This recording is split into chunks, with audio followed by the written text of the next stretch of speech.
السلام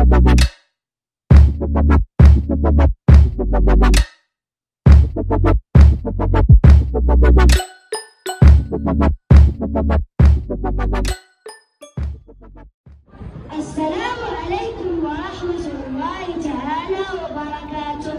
أتينا اليوم نحدثكم عن تقدير الذات، وذلك لأنه من أهم المهارات الحياتية التي يجب علينا تنميتها وتطويرها منذ نعومة أظافرنا.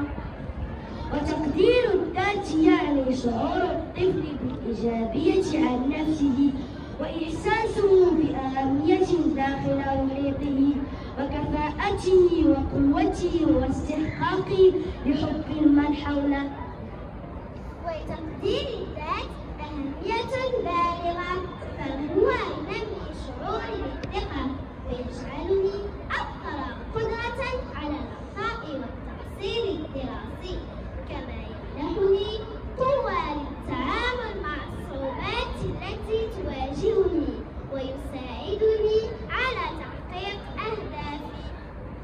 وهناك عدة أساليب نستطيع من خلالها أن نقدر ذواتنا جميعا، لا نطلق صفات سلبية على أنفسنا أو أصدقائنا، نكون إيجابيين ولا نشعر بالإحباط إن فشلنا، فلدينا القدرة على التحدي والتألق، لا نقارن أنفسنا بالآخرين، فكل واحد منا يكمل الآخر.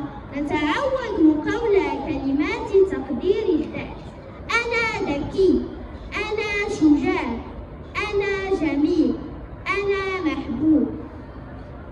والآن رددوا معي أصدقائي: لا تعطي نفسك الشعور بأنك لست جميلا. لا تعطي نفسك الشعور بأنك لست جميلا، بل على العكس انظر لنفسك على أنك مميز.